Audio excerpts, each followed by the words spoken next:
Alright, so this is Danny's 10-inch sound quality driver again, and I've already ran it in an enclosure for about a half hour, like I said, from 15 to 40 hertz, and I just let it play through that to do some pre-break-in, and then pulled it out of the enclosure and pulled the TS parameters on it, and I'll just go over some of them now.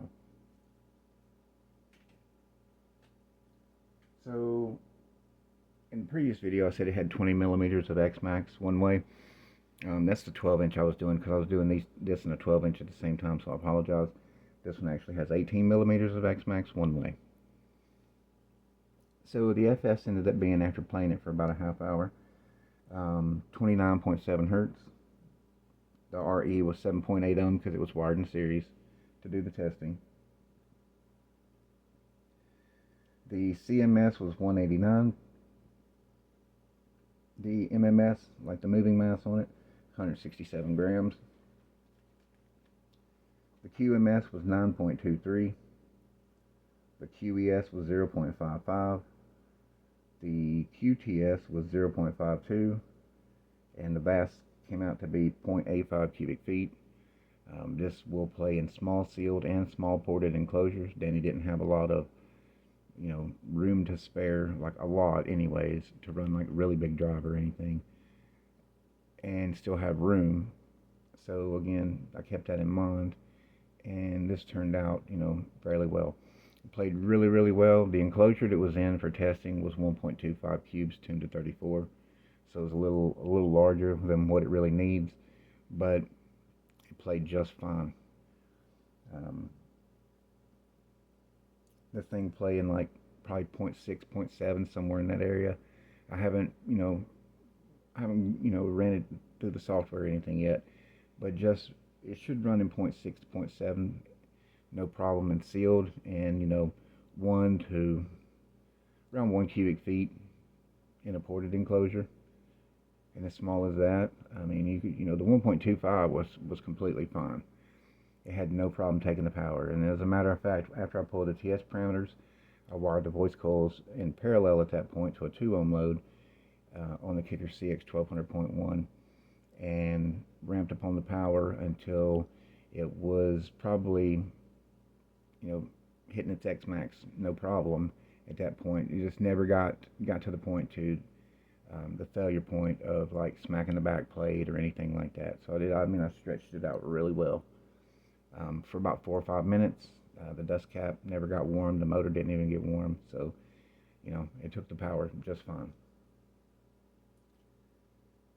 So at this point, what I'm going to do is just run everything, and then kind of graph it out and so forth like that, and just see about, enclosure wise, because he wants to run a ported enclosure, mess around with the tuning and all that. I still got a couple of amplifiers to work on, and 3 more subs to do. One of the amplifiers is Matthews. Like I said, I already got the board out of it, and I got the old dead caps out of it. Actually, there was just one cap in it that looked bad. So, anyways, we're replacing all 4 of them. And when I get to that, like maybe next week, what I'll do is I'll do some videos on that. One thing I wanted to go over again and show you guys, because I was,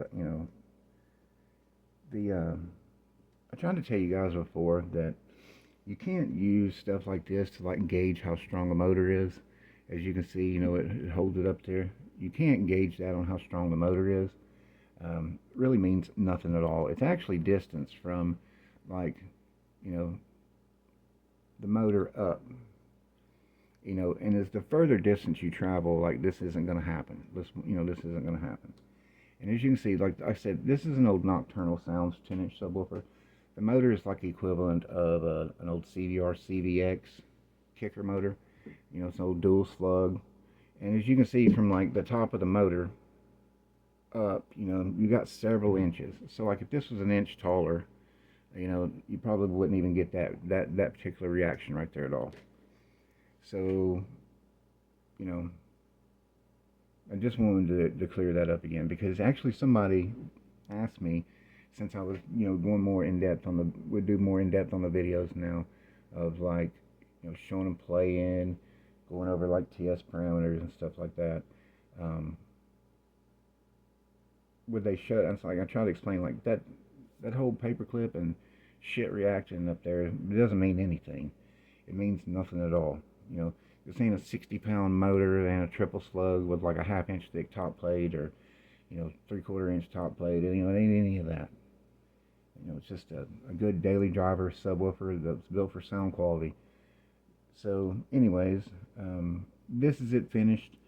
Um, I gotta get it plugged into the, like I said, run through the software and all that. But at the same time, I've got like 3 other subwoofers I gotta get finished up and working on. And a guy put a deposit down, said he wanted the Rockford T115s. So, I normally don't just take a deposit. I do everything, up front. So, um, but anyways, he's kind of local. So I've got to get started on those, and I'll get some videos up of that one, those as well too. I've already got the parts picked out. Um, I'm going to use the old Kicker Solo X voice coils in the T1s, the old 3-inch coils from the old generation Solo X's, the flat aluminum ones.